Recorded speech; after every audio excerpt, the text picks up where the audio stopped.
At Thanksgiving, my brother's girlfriend humiliated my 5-year-old daughter, so I made sure she'd never want to come back. What happened at Christmas was pure karma. Hey Reddit, my brother brought his new girlfriend to Thanksgiving dinner. She spent the entire meal correcting my 5-year-old daughter's grammar and making her cry. So I made sure Christmas would be a lesson she'd never forget. Grab some popcorn, because this one's satisfying.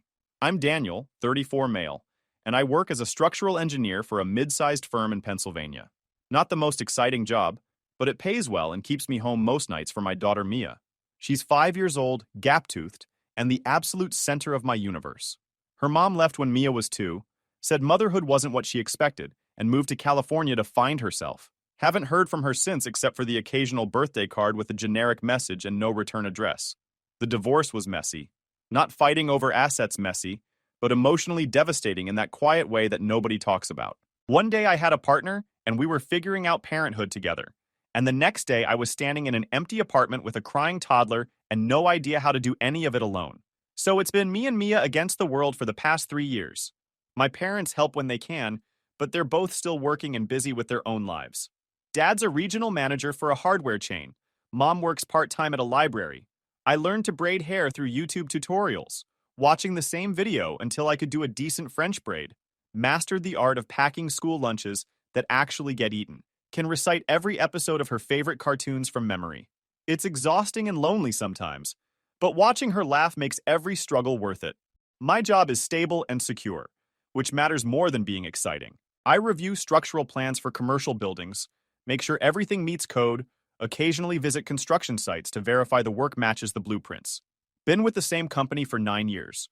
Worked my way up from junior engineer to senior project lead. The pay's good enough that I could buy a modest house in a decent school district.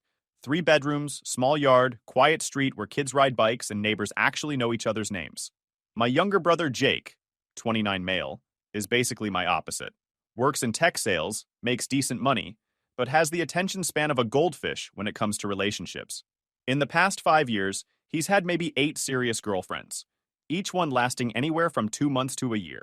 He falls hard and fast, convinced each new woman is the one, until reality sets in, and the relationship implodes. There was Jessica, the yoga instructor who dumped him when she realized he had no intention of becoming vegan. Then Amber, the real estate agent who lasted 3 months. Each breakup sent Jake into a spiral of dramatic texts and late-night calls, asking where he went wrong.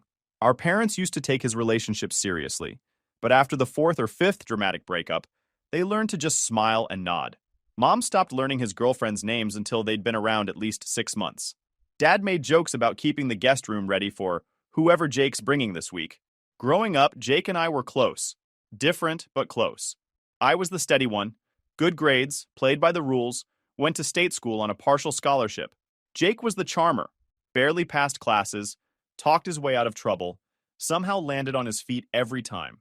Our parents treated us fairly equally, though I think they worried more about Jake since he seemed to need more guidance. After I had Mia, Jake became an amazing uncle. He'd show up with toys, play dress-up, let her paint his nails purple. Mia loved him.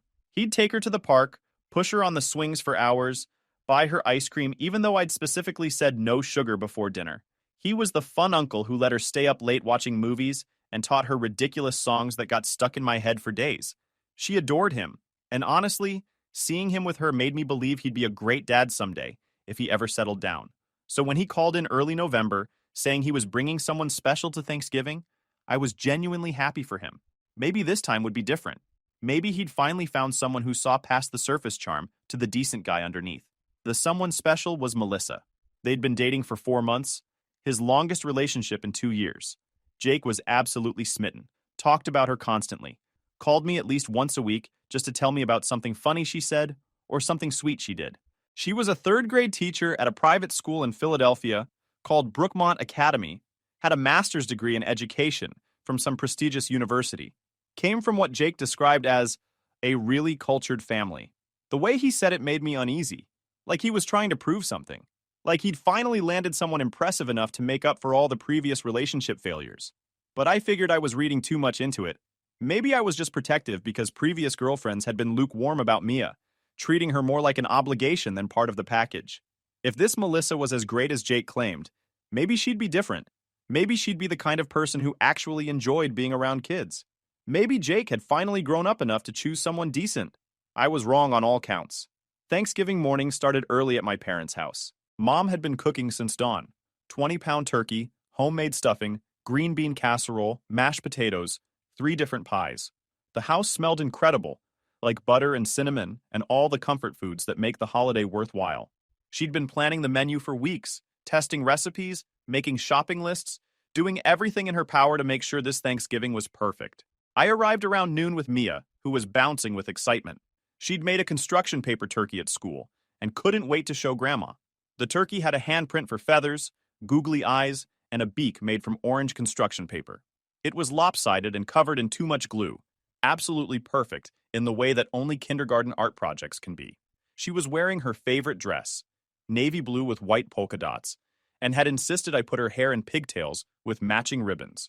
We'd spent 20 minutes that morning getting the ribbons just right because apparently they had to be even, or the whole day would be ruined.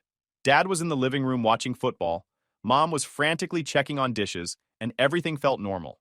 Perfect even. My parents' house is modest but cozy. 3 bedrooms in a quiet suburb, the same place Jake and I grew up. Walking in always felt like stepping back in time, with the same furniture we'd had since I was in middle school, same family photos on the walls showing Jake and me at various awkward stages of childhood, same creaky third step on the stairs that had been announcing arrivals and departures for 30 years. Mom had set out appetizers in the living room, cheese and crackers, vegetables with dip, those little sausages wrapped in pastry that she only made for special occasions. Mia immediately grabbed a carrot stick and settled on the floor with her coloring books, while the adults made small talk about work and weather and all the safe topics families discuss before the real gathering begins. Jake and Melissa arrived around 1. I heard his car pull up and watched through the window as they got out. Melissa was tall, maybe 5'9", with perfectly styled auburn hair that fell in those professional curls you see in magazines. She wore tailored black pants, a cream cashmere sweater, and heels that seemed wildly impractical for a family dinner. Everything about her screamed expensive and carefully curated. Jake looked nervous, more nervous than I'd seen him in years. He kept adjusting his collar and glancing at Melissa like he was waiting for her approval. That should have been my first warning sign. They came in together, Jake's hand on the small of her back. Mom immediately went into hostess mode, wiping her hands on her apron and offering hugs. Dad muted the football game and stood up to shake Melissa's hand. "So good to finally meet you," Mom said warmly. "Jake's told us so much about you. Can I get you something to drink? We have iced tea, lemonade, soda." "Just water, please," Melissa interrupted, her smile tight. "Tap is fine." I try to avoid sugar. The way she said it made it sound like drinking soda was a moral failing. Mom's smile faltered slightly, but she recovered quickly and headed to the kitchen. I stepped forward to introduce myself. "Hey, I'm Daniel, Jake's brother." "Melissa," she said, extending her hand like we were in a business meeting instead of a family gathering. Her handshake was firm, almost aggressive. "Jake's mentioned you. You're the engineer, right? And this must be..." She looked down at Mia with an expression I couldn't quite read. "This is Mia," I said, putting my hand on my daughter's shoulder. "Mia, can you say hello?" "Hi," Mia said quietly, suddenly shy. She pressed against my leg. "Well," Melissa said, her voice taking on that overly sweet tone people use when they're not comfortable around kids. "Aren't you just precious?" The word precious somehow sounded condescending coming from her mouth. Jake jumped in nervously. "Mia's in kindergarten, right? Tell Melissa about your school." Before Mia could answer, Melissa was already talking. "I teach 3rd grade at Brookmont Academy. It's a very rigorous program. We really focus on fundamentals: grammar, composition, critical thinking skills. So many children these days lack basic language skills because parents don't emphasize education early enough." She said this while looking directly at me, like I was one of those negligent parents she was criticizing. "Mia's doing great in school," I said evenly. "Her teacher says she's reading above grade level." "Oh, that's wonderful," Melissa said in a tone that suggested it was anything but. "Public school or private?" "Public." That single sound contained volumes of judgment. Jake cleared his throat. "Should we go see if your mom needs help, babe?" Babe. Jake had never called any girlfriend babe before. This was serious for him. We all moved into the kitchen and dining room area where Mom was setting the table. The dining room wasn't fancy, just a regular rectangular table that could seat 8, with mismatched chairs that had been collected over years. Mom used her good tablecloth, the white one with embroidered flowers that only came out for holidays. Melissa surveyed the scene with an expression somewhere between amusement and pity. "This is lovely," she said, in the same tone someone might use when visiting a museum dedicated to obsolete technology. "Very traditional," Mom beamed, not catching the subtle insult. "Thank you, dear. I know it's not fancy, but we like to keep things simple." "Oh, I think simple is perfect," Melissa said. "My family usually does Thanksgiving at my aunt's estate in the Hamptons. Catered affair, you know.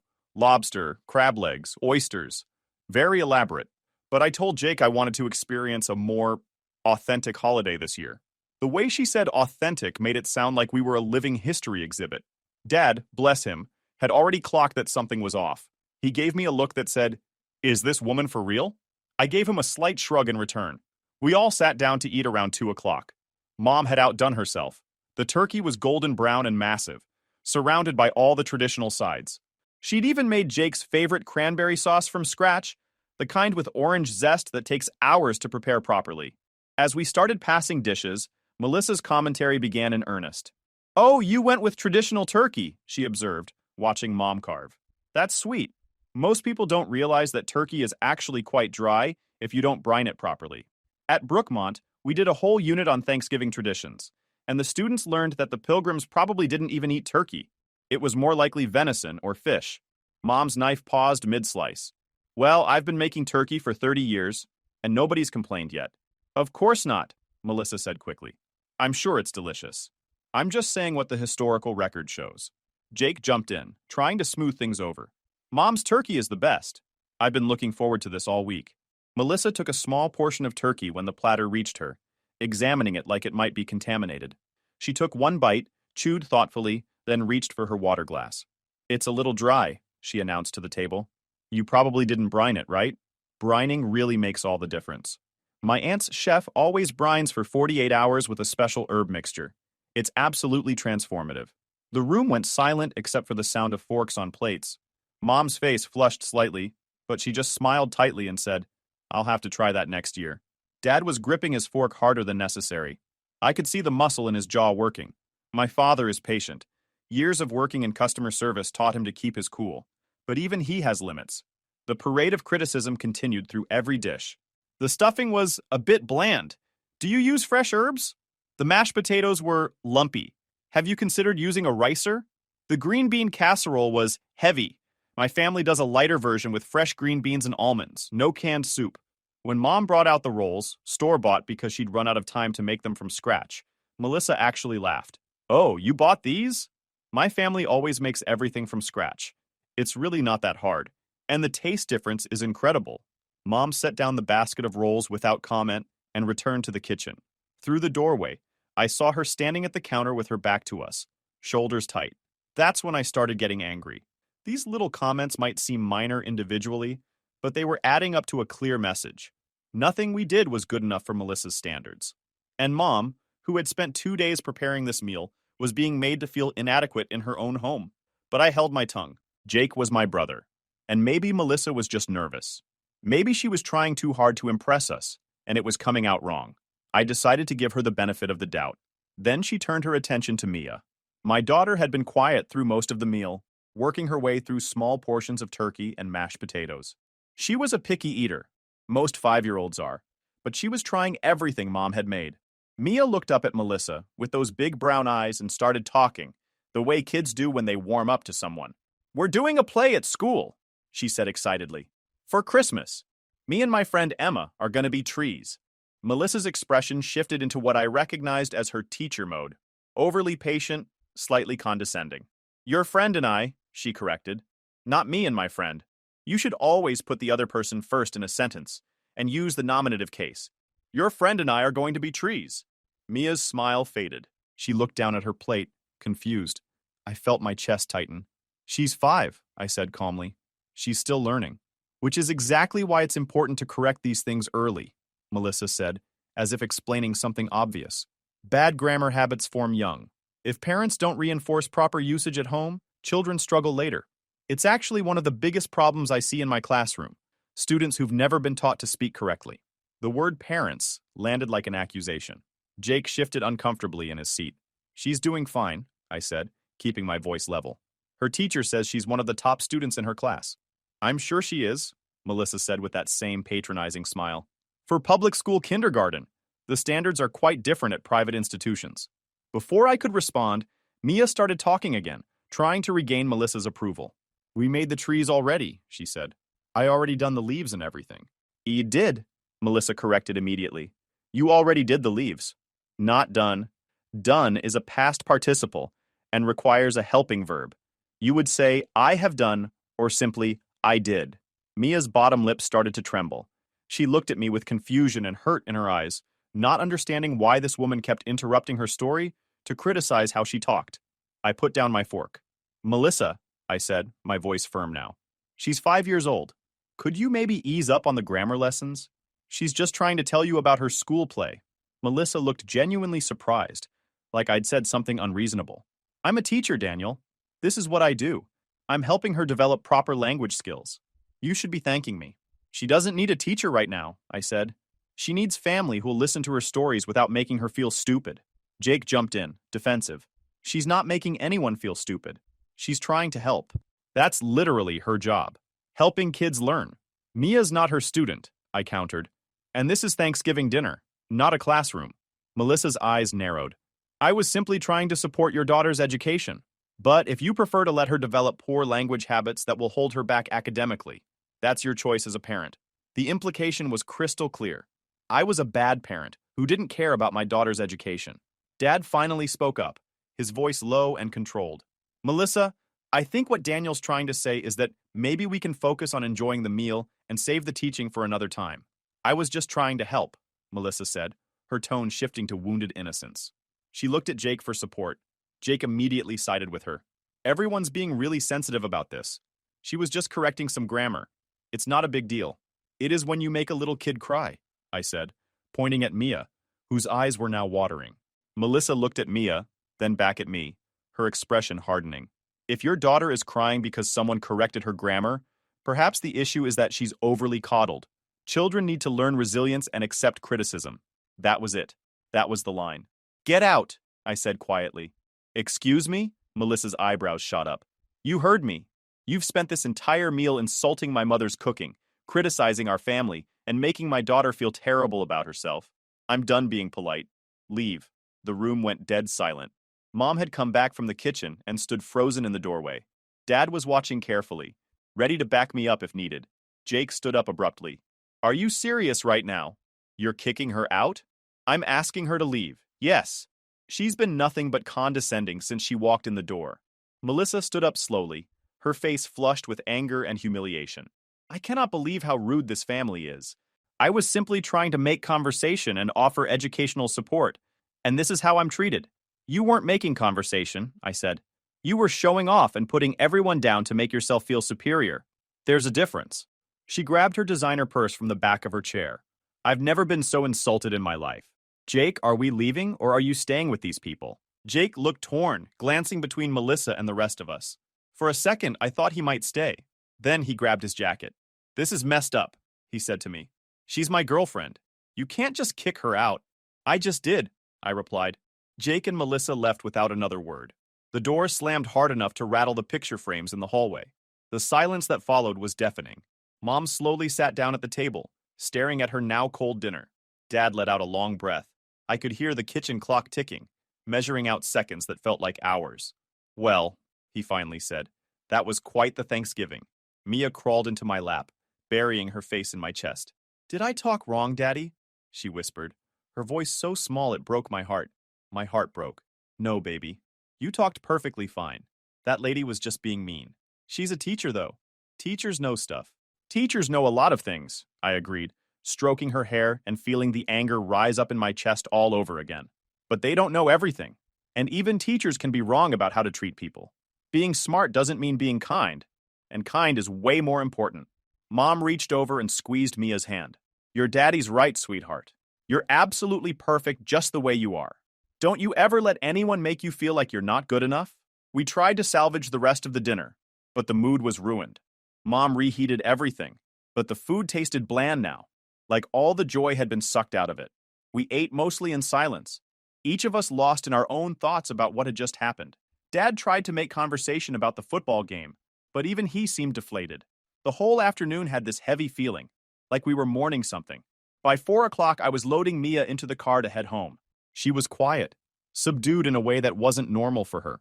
Usually after family gatherings, she'd chatter the whole drive home about what Grandma said or what game she played with Uncle Jake. This time, she just sat in her car seat, clutching her construction paper turkey and staring out the window. As I was buckling her in, Dad pulled me aside. "You did the right thing," he said. "That woman was out of line. Way out of line. Jake's going to be furious with me. Let him be furious. He needs to learn that you can't bring someone into this family who treats people like that. Especially not Mia." I nodded, but I felt sick to my stomach.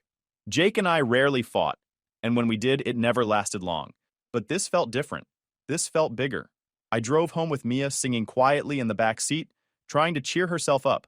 When we got home, she asked if Uncle Jake was mad at her. "No, sweetie. Uncle Jake's not mad at you at all. Sometimes grown-ups have disagreements, but that's not your fault." She seemed satisfied with that answer and went to play with her toys. But I sat on the couch, staring at my phone, waiting for the inevitable angry text from Jake. It came at 8 p.m. "Thanks for ruining Thanksgiving. Mom said you don't want Melissa at Christmas either. Real mature, bro." I typed back, "I didn't ruin Thanksgiving." She did, and I haven't said anything about Christmas. "Mom told me you talked to her about Melissa not coming. You're really going to exclude her like that?" I called my mom. She answered on the second ring. "Did Jake ask you about Christmas?" I said. "He did," she admitted. "He wanted to know if Melissa would be welcome. I told him I'd have to talk to everyone first. I didn't want another scene like today." "What did you tell him?" Mom sighed. "I said we'd figure it out. But honestly, Daniel, I don't want her here either." She made me feel terrible about the food I'd spent 2 days making. And what she said to Mia? That's unforgivable. "Did you tell Jake that?" "Not in so many words.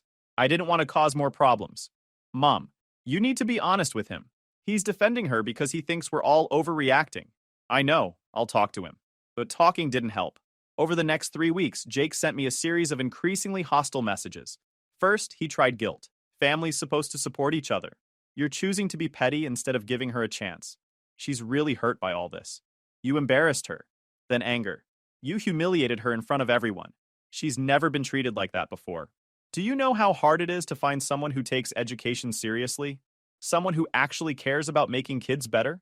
Finally, an ultimatum. "If Melissa's not welcome at Christmas, neither am I. I mean it this time. You need to decide what's more important, your pride or your family." I didn't respond to most of them. What was the point? He'd made his choice clear. Each message that came through just confirmed what I already knew. That Jake was so desperate to make this relationship work that he couldn't see how toxic it was. Or maybe he could see it and just didn't care, because being with someone cultured mattered more than how she treated his family. My ex-wife, Sarah, I should mention her actually, she's a pediatric nurse who works night shifts at the hospital. She and I divorced when Mia was 3, but we co-parent well. She has Mia every other weekend and Wednesday nights. The divorce wasn't about fighting or cheating or any dramatic reason. We just realized we wanted different things from life. She wanted to focus on her career and travel, and I wanted to be a present parent. We're better as co-parents than we ever were as spouses. When I told her about Thanksgiving, she was furious on Mia's behalf.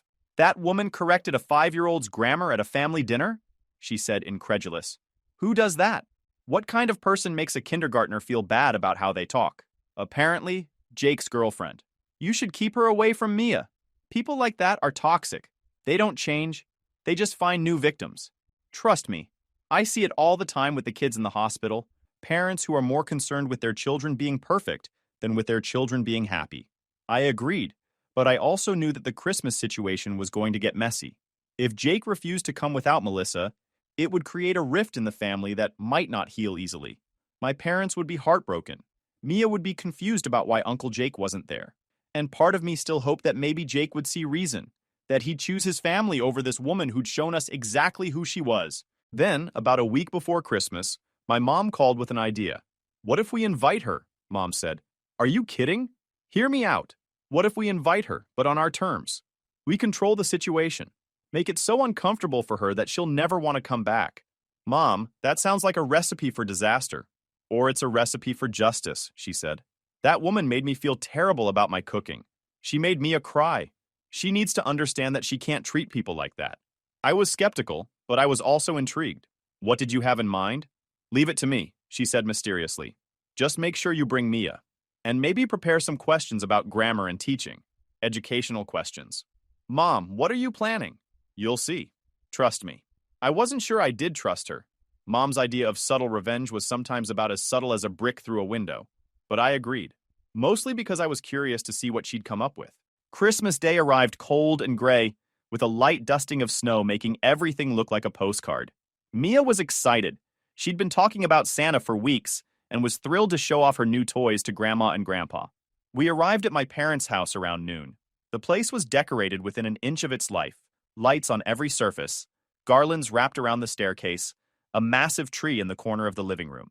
Mom had gone all out. Jake and Melissa showed up about 20 minutes later. Melissa was wearing a red designer dress that probably cost more than my monthly mortgage payment, heels high enough to require insurance, and a smile that suggested she thought she'd already won some invisible competition. "Merry Christmas," Jake said stiffly, avoiding eye contact with me. "Merry Christmas," I replied, just as stiffly.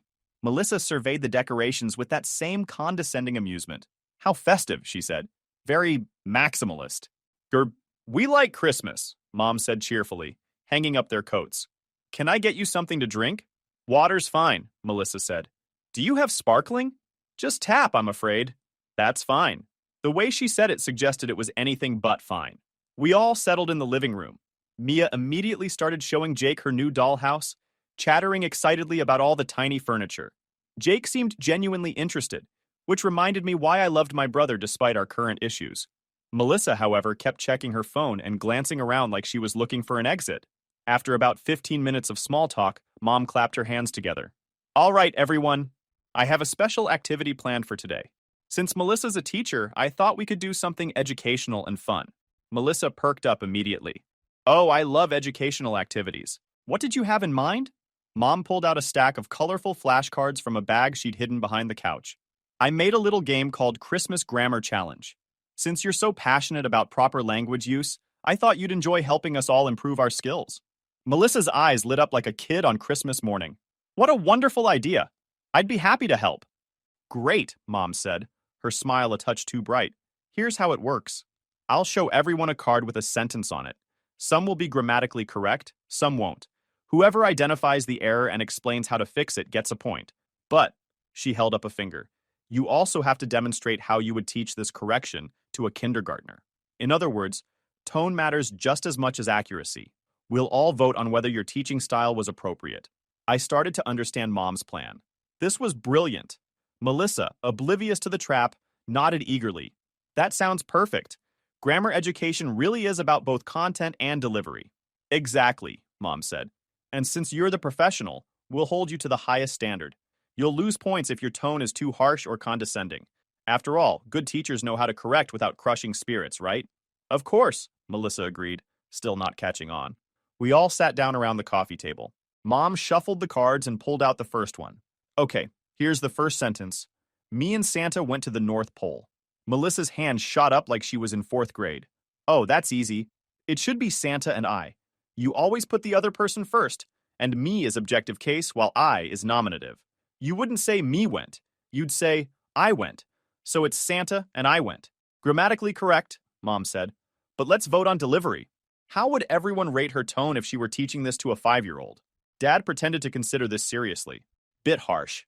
Felt like I was being scolded. I give it a 6 out of 10. "I agree," I added. "The content was right, but the delivery was abrupt. Maybe a 7. Mom made a show of writing down scores. "So that's an average of 6.5. 1 point for accuracy, minus 0.35 for tone. You're at 0.65 points, Melissa." Melissa's smile twitched. "This seems like a very complicated scoring system." "Education is complicated," Mom said sweetly. "Next card. I already done my homework." Again, Melissa jumped in. "It should be I already did my homework, or I've already done my homework. You can't use done without a helping verb." Technically correct, but her tone was even more clipped than before.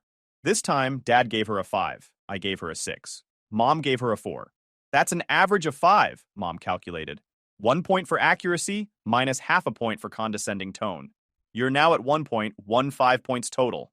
"This is ridiculous," Melissa muttered. "Is it?" Mom asked innocently. "You seem to think it's fine to correct others." Surely you don't mind being held to the same standard? Jake shifted uncomfortably. He was starting to see where this was going. We continued through 10 more cards. Each time, Melissa gave the grammatically correct answer. And each time, her delivery became sharper, more impatient, more condescending. Her score kept getting dragged down by our tone votes. Meanwhile, when it was Mia's turn, we all praised her warmly for getting even one answer right, demonstrating exactly how you're supposed to encourage a child who's learning. By the end of the game, Melissa was in last place with 4.2 points. Mia was in second place with 8 points. And Mom, who had deliberately given overly enthusiastic and encouraging responses to every question, won with 12 points. Well, Mom announced, it looks like I'm this year's Christmas grammar champion. Melissa, you came in last place. But don't worry, maybe next year you'll do better if you work on your teaching style. The room was silent. Then Dad started laughing. Then I started laughing. Even Mia giggled, not fully understanding why but enjoying the mood shift. Melissa's face went through several colors. Pale white, then pink, then deep red. Her jaw clenched so hard, I thought her teeth might crack. This is absurd, she said, standing up abruptly. This whole thing was designed to mock me. Mock you, Mom said, her voice dripping with innocence. We're just playing an educational game. I thought you'd enjoy it, being a teacher and all. You deliberately made me look bad. No, sweetie, I said, using the same condescending tone she'd used on Mia at Thanksgiving. You made yourself look bad. We just gave you an opportunity to show everyone who you really are. Her eyes narrowed as she finally understood what had happened. You planned this. All of you. We planned a family game, Dad said calmly. You chose how to play it. Melissa grabbed her designer purse, hands shaking with rage. I don't have to stay here and be humiliated by people who wouldn't know proper grammar if it hit them in the face. Probably true, I agreed. But at least we know how to be kind to children. That's more valuable than perfect grammar any day. She turned to Jake, who'd been sitting in mortified silence through the whole thing. Are you coming? Or are you staying with these people? Jake looked at her, then at the rest of us. For a long moment, nobody moved. Then he said quietly, I think you should go. Melissa's face registered pure shock. What? I think you should leave, Jake repeated, his voice stronger now. This whole thing, Thanksgiving today, they're right. You've been awful to my family. To my niece. I didn't want to see it, but I can't keep pretending it's okay. Are you breaking up with me? On Christmas? I'm saying I need time to think. And you need to leave. Melissa looked around the room, searching for an ally and finding none. Her perfect composure finally cracked. Fine. You're all uncultured, classless people anyway. I should have known better than to waste my time with a family like this. She stormed out, heels clicking sharply against the hardwood floor. The door slammed behind her. Jake sat down heavily, running his hands through his hair. I'm sorry, he said to the room. I should have said something at Thanksgiving. She was different when it was just us. I didn't realize how bad she was. We noticed, Dad said dryly. I'm really sorry, Mia, Jake said, kneeling down next to my daughter. That lady wasn't very nice to you. Uncle Jake should have protected you better. Mia hugged him. It's okay, Uncle Jake. Daddy says sometimes people make mistakes. Your daddy's a smart man, Jake said, looking at me. I'm sorry. To all of you. We're good, I said, meaning it. Just maybe actually listen to us next time we tell you someone's terrible? He laughed, the tension finally breaking. Deal. We spent the rest of Christmas the way it should be spent, eating too much food, playing board games, and watching Mia's excitement as she played with her new toys. No criticism, no condescension, just family being family. About 2 weeks later, Jake mentioned that Melissa had sent him several long texts trying to get back together. She claimed we had all ganged up on her, that she was just trying to help, that we were too sensitive to appreciate her expertise. He blocked her number. 3 months after that, I ran into one of Melissa's colleagues at a coffee shop. Turns out she had a reputation at her school for being overly harsh with students, so much so that several parents had complained. The administration had put her on a professional improvement plan. Apparently, knowing grammar doesn't make you a good teacher. Who knew? YouTube just dropped this new hype feature. If you're hooked on this story, smash that hype button. It tells YouTube this video deserves to blow up, and it keeps even crazier stories coming your way.